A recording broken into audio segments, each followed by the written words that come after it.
Okay guys, today we're going to talk about video conferencing, the myth that still exists around this service. It's come a long way, as we know, for the last 10 years. We want to talk about the solution alternatives that are available in the marketplace today, the kind of configurations that, depending on the scale of your enterprise, you can expect to deploy. How do IT shops make it happen? Okay, what do they need to be prepared for? What kind of in-house expertise do they need? Who can they rely upon as partners to really help make video conferencing and all the benefits that we know are there, the real tangible benefits about reducing commuting costs, integrating large campus environments with the single message, and obviously, of course, the environmental impacts that we can, the positive environmental impacts that we can expect to experience with full deployments of video conferencing. So I want to get right to the myths because I feel that there's still a significant amount of unknowns or maybe doubts perhaps about video conferencing today, and I think it's really important that we address those. So number one, it costs too much and requires expensive equipment to implement video conferencing. What would we say to that? Well, Scott, the reality is the cost of the systems have come down significantly over time. The best thing about it too, though, is the quality has gone up. So now, before where the systems were maybe just tethered into the boardroom, now we're seeing deployments that go to executive desktop systems, to smaller room systems, even to PC clients now. So really the cost of the equipment per endpoint has come down significantly. So no longer a real impediment, the barrier to entry, you're not talking about a significant six-figure deployment capital cost to experience the benefits of video conferencing today? No, it's in fact what we're seeing is that before maybe it was the Fortune 100, 200 that were deploying the technology. Now we're seeing even small businesses with maybe Excellent. 2 or 3 branches getting into the technology. So it's entirely scalable? Very, very Excellent. scalable. Excellent. Scott, any comments? Just following up on the point about scalability, I mean, with respect to video conferencing, I mean, network providers today, they've got the right solution, a network that is in place to support customers, whether it's small, medium, large. As long as your network is scalable, you can maintain that cost. Also, take a look at the cost of bandwidth that's gone down over the past couple of years. It makes the rollout and deployment of video conferencing very affordable. Okay, so what you're saying, guys, is it's really not about the cost. It's a totally, completely affordable based on the benefits that people can experience from video conferencing. Let's move into the next myth. It's too complicated to deploy and difficult to operate. So if I'm a mid-sized organization, what can I expect if I'm interested in experiencing the benefits of video conferencing? But what do I need to be prepared for in terms of the implementation of the environment? Well, the reality is that the product's gotten a lot easier to deploy. If you take a look, it's all standards-based, so worrying about protocols, etc., the units connect by themselves. The user interfaces have gotten much simpler. They're far more intuitive. So what we're finding is that you're taking the technology, you're making it better to understand, and organizations, quite frankly, are prepared to deploy it, and the users are having a much better experience. On the back end, as the IT people are finding out, we now have management software, scheduling software that, quite frankly, makes the product a lot easier to monitor, troubleshoot, and quite frankly, the product can even auto-start calls on its own with the scheduling software. So it's almost as simple as picking up a phone and making a phone call, Andy, would you say? Ironically, we view video as becoming the new voice. Interesting, interesting.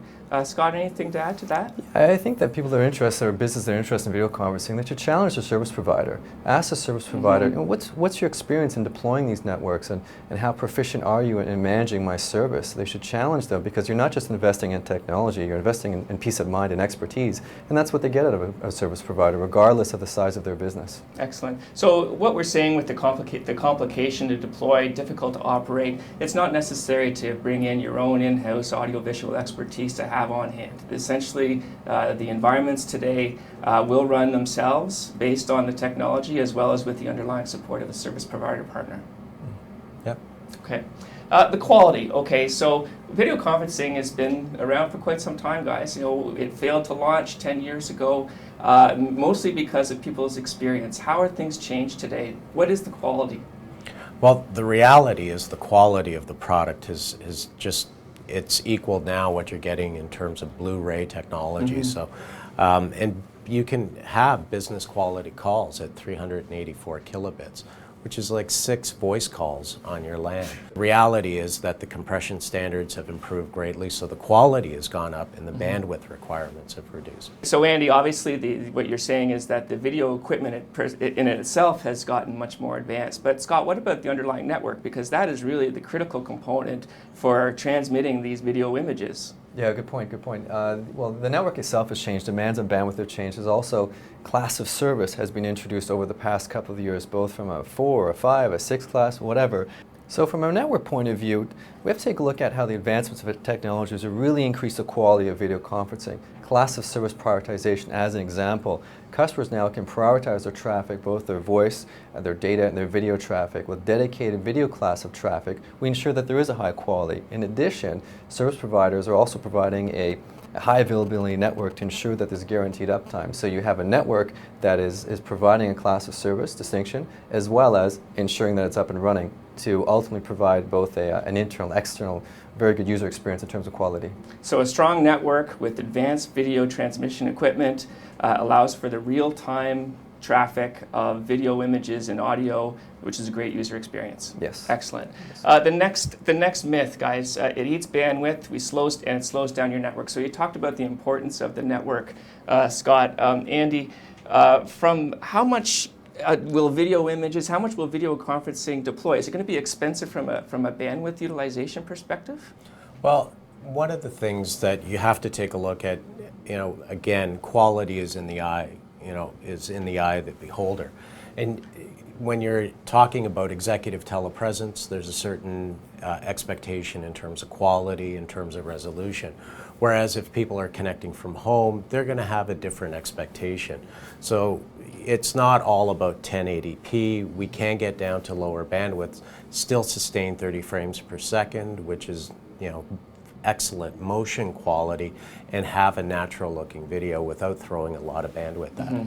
So the fact of the matter is that no, customers are deploying great networks. There's also a spectrum of quality that you can have on the network. And I must say, I've seen the high-end video transmission in a telepresence environment, and it's extraordinary. You really do feel like you're in the room with the person that's a continent away. It's just really extraordinary how much the technology's advanced. So the last piece, guys, we have to talk about security. You're talking about video images, conversations that are intimate across a huge geographical distance. How are we ensuring that those conversations are secure? From a network perspective, first thing you have to do is take a look at your network.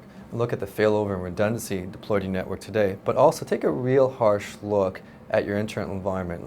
Let's be honest, some cases we need some help. And with a network provider, we have the option to looking at managed security services. Talk to your provider, they'll go through various penetration tests for you, they'll take a look at your overall infrastructure, and they'll make some recommendations on how to build that into your video conferencing rollout in your business model. As important as the network is, one of the things that the manufacturers have further added is that there's embedded encryption into the product itself. You're talking about 128-bit AES encryption, which is incredibly secure. I think also you want to keep in mind, it's just another way of communicating. Just like you're exchanging data, your network is secure, like exchanging voice, it's secure, so is video. Right. So essentially what you're saying, guys, is that it's a secure environment and any video conferencing traffic can be relied upon to be kept secure. Yes. Yes. Excellent.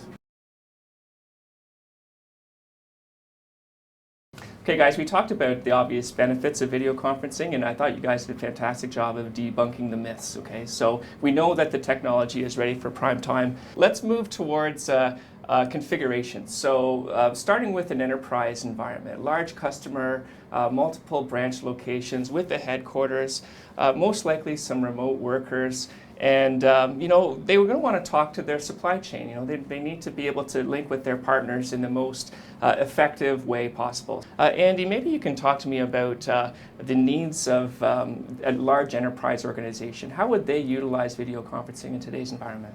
Well, it's interesting. What we're finding is that large enterprises are really discovering that video is becoming the new voice.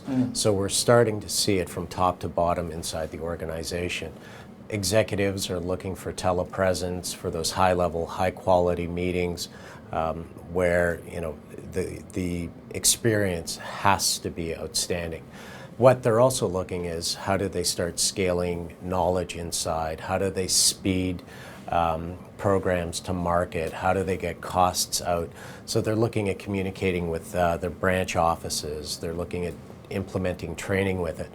They're also extending it outside the organization in terms of supply chain management, improving relationships with suppliers. And then they have this whole concept of remote workers out there. So, you know, the PC warrior that's out on the road all the time. So we're seeing a great spectrum of technology being deployed inside these organizations: telepresence systems, executive desktops, small meeting room, large meeting room systems, PC clients, and they're layering services into that. They do want to have the ability to bridge a large number of sites into meetings. They want to then take that content and record it and then redistribute it in the organization. So we're really seeing the use of video becoming prolific through these organizations. And it's really enhancing the level of connectedness within an organization. It's what it's leading to is improved productivity and scaling of knowledge, and that's where the real gains for these large enterprises is going to come, is taking technology and leveraging it into actual tangible benefits from a productivity standpoint. And this is great. There's a wonderful vision around it, and what we're discovering is that the applications that the customers want to do, but that puts demands on the internal network of the company. So we know. So let's talk about the infrastructure then, Scott. So Andy did a great job there talking about how a large enterprise organization would utilize video conferencing. There's just so many tangible benefits there that we don't need to go over them again. But what's required in terms of an infrastructure, and what would that look like in terms of an enterprise space? Well, I think there's a couple of things. You mentioned scalability. I consider scalability not just in terms of the network scalability, to make sure that your network is growing to meet your bandwidth requirements, but also take a look at just the basic human element. We're finding more and more, as mentioned over here, more and more companies are deploying remote workers. We're doing it internally, and video conference is a great way to reach those workers. But that also means we want to ensure that there's that network level, that inherent network level of security in place, so that sure, your network is growing, your network is scalable, but it's also robust and secure to support those growing applications and reach out to those remote workers, so that when we are working from home, we know that we're dialing into a network that is highly secure, and the quality as well is consistent. So it's a consistent user experience whether you're in the network or outside the network. Excellent. So a quality experience, a secured environment, all leads to greater productivity and efficiency within an organization. Fantastic. Now let's talk about a mid-sized organization. So my feeling is that their needs are going to be exactly the same as a large organization. They have multiple branch organizations. They certainly want to take benefit of the productivity of remote workers, and certainly they have their own supply chain considerations. Talk to me about what would be different from a medium-sized organization and what they would be having to think about if they're considering deploying video conferencing infrastructure. What we're finding is exactly what you said, that from a technology perspective or basic business objectives, they want to achieve the exact same thing that our large clients are trying to achieve through the use of video conferencing and telepresence and all of the other remote capabilities out there. What we find, though, is that they are resourced differently, that large organizations are, look at, for instance, their PBX, right? They want to control that. They have someone that administers it, etc. Whereas if you look to the mid-sized businesses, they'd be more prone to outsourcing that or using cloud services to have some of these benefits delivered. Excellent. And of course, that's where the service providers are just crucial. Having someone that understands the marketplace and has guided other organizations through this type of transformation. So benefits from a large enterprise are going to be equivalent to the benefits that a mid-sized organization is going to experience. There's some infrastructure fundamentals here, Scott, that we need to consider. Obviously, a quality service enabled a network that was going to provide that degree of security, as well as assuring that throughput of video conferencing is made a priority in the network. That's quite key. Yeah, I think so. I think it's very similar to table stakes, but the one thing that we touched upon is also the resource constraints. And we talked about earlier on, we mentioned the fact that quality of service is improved because of class of service prioritization.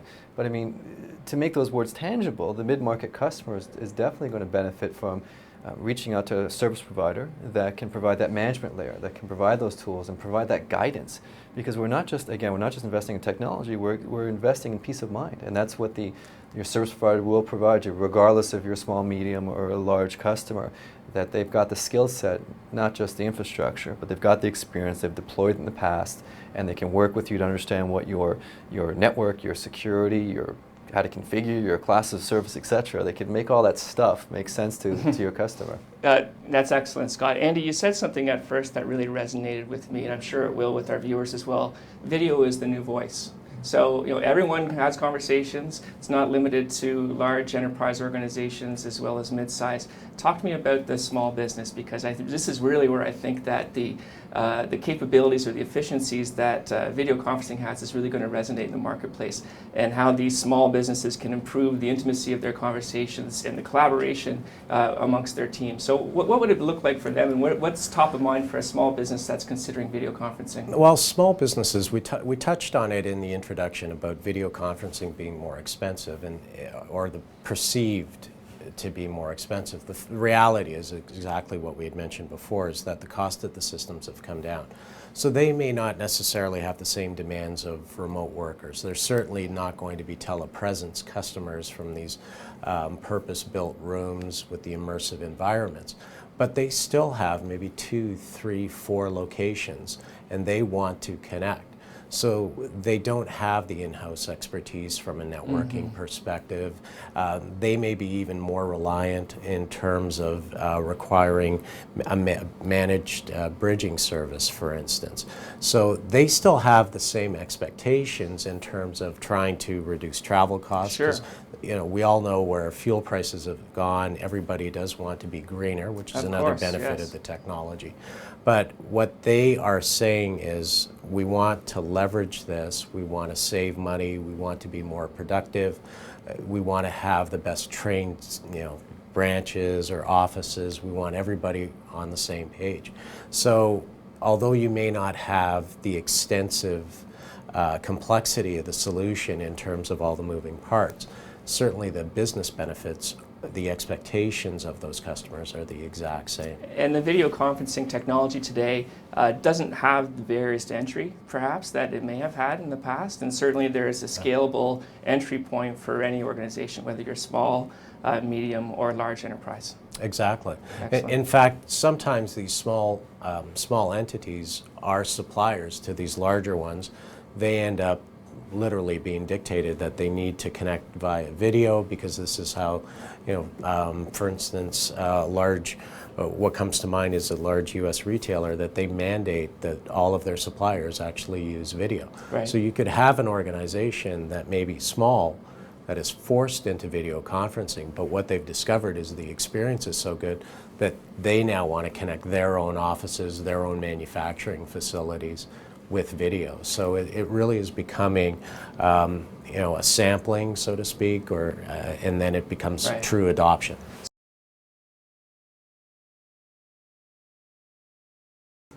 Okay, guys, let's talk about making it happen. So we all know that probably the most stressed individuals in an organization, whether you're small enterprise or mid-size, is the IT organization. And any deployment for video conferencing infrastructure is really going to fall on the shoulders of these folks to design, strategize, and ultimately implement. From an IT perspective, what do they have to think about, and what's top of mind to get all these benefits into the organization? I think I'll jump in from a network perspective. It's a recurring theme. From an IT manager needs to take a really harsh look, which they're already doing, harsh look into their network, and also take a look at what their business requirements are over the next 30, 60, 90, 120 days, next year, etc. So I think from a network perspective, we talked about this before, really in terms of table stakes. We talked about different technologies, but let's take a step back. I think that the IT manager really needs to work closely with the understand what the business perspective is and what their rollout plan is for the applications, as well as their productivity. We talked about remote workers. So we want to ensure, first of all, that the network is scalable. We want to make sure the network is secure and it's robust to handle these applications. But also look internally. take a real honest look at the support team. Do we have the skill sets to actually make this happen? And if not, that's where we lean upon our network service providers that have that expertise in deploying the networks and deploying those configurations and really act as that trusted advisor. So if I'm a mid-size organization, Scott, and I'm interested in all the benefits of video conferencing, but I just don't know if I'm ready. I don't know if my network is video ready or enabled today.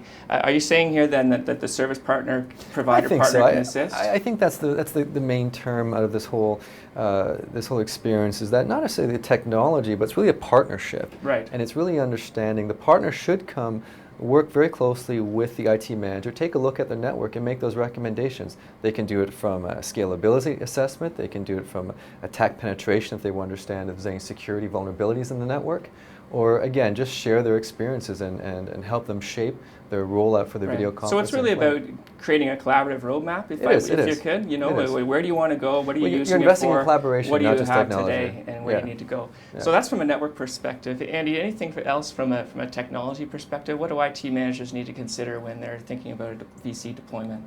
Well, again, what we're doing is we're taking technology, we're taking people, and we're influencing process. And the real fundamental part is planning, planning, planning. You can never do enough. So it starts with endpoints, it starts with infrastructure that's going to help you achieve the outcomes that you're looking for. From an IT director or manager's perspective, how do I ensure that someone's assisting me that has knowledge, for instance, in dialing plans? So what is going to be the call management mechanism of that? And that's where a service provider really starts to provide benefit and value. How am I going to manage this? So what software tools are available, and what's the experience of the service provider in using those tools internally? MTS Allstream, you use video internally. You know the product. You've sustained large installations for customers, and you've assisted with management software, with deployments, with room design. It's not one thing that's going to make this happen. There are an incredible number of elements that people must consider.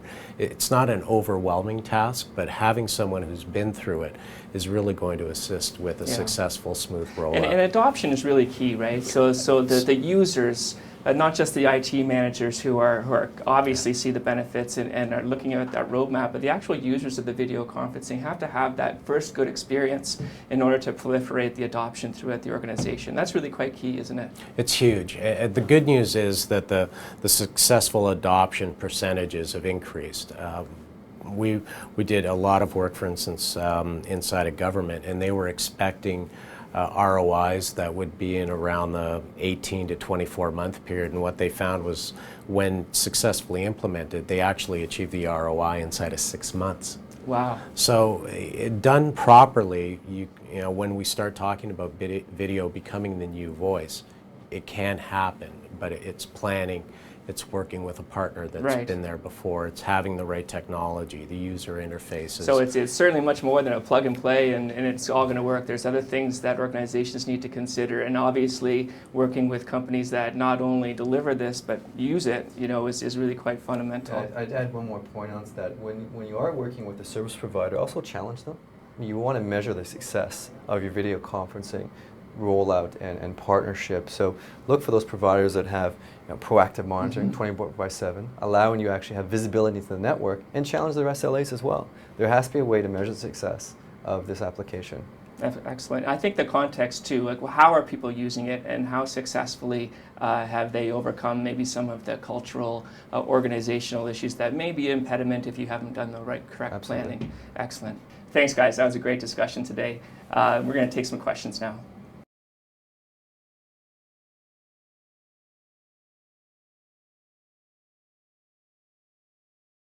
So guys, we just have some questions here that have come from some of our viewers today. I'll read them out to you. Sure. Number one, why would I pay for video conferencing when I can get it free on the internet? That's a good question. I think we all have. I've used video conferencing in the past for personal use, but I definitely wouldn't trust it for business.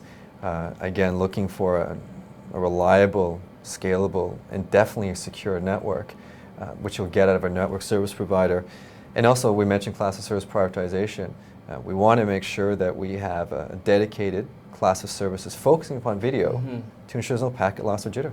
So on the internet, what you're seeing, you're obviously not guaranteed that kind of transmission of video conferencing traffic as a priority. Well, you get what you pay for, and if it's free, you know what you're going to get. Excellent. Yeah. Anything to add there, Andy? Yeah, there's a few things. Number one, what's the support model going to be like? Who am I going to call when things go bad?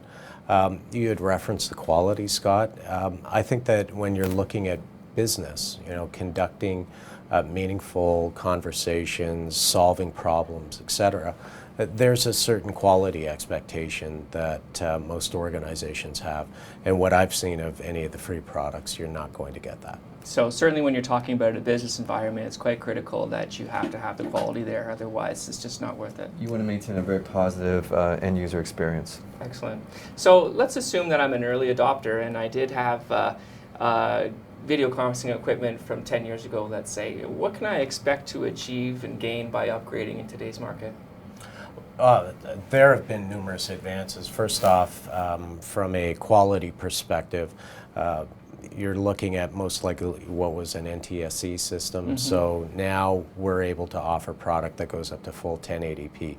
So the quality of both the audio and in particular the video is going to be much higher, even if all you did was put the same bandwidth at it. That Aegis system, it may still be simply using ISDN connectivity. Now you're able to move that to a digital platform, leveraging internal investments, for instance, inside of the IP network and things like MPLS, etc. You're going to support much higher resolutions for PC content. Certainly also user interfaces have come a long, long way. So what before may have been very confusing, we've, as manufacturers at least, have gone a long way to simplifying the user interfaces. A lot of them now are touchpads as opposed to remote controls. Far more intuitive. If you're in a directory, just simply drawing your finger up the directory will move the content very much in an eye-touch manner. So essentially over the, let's say, 10-year period, quality's improved, ease of use is improved, and reliability is obviously there. And the biggest one is IP, being able to take the technology and move it off of ISDN to an IP network is certainly huge. And that allows now for, okay, what do I do? How can I repurpose the content in terms of recording it, putting it on my intranet, or on my website, whatever the case may be. There's so much more that can be done with the technology now. So it's a good segue to the final question, Andy. Just how interoperable are video conferencing systems?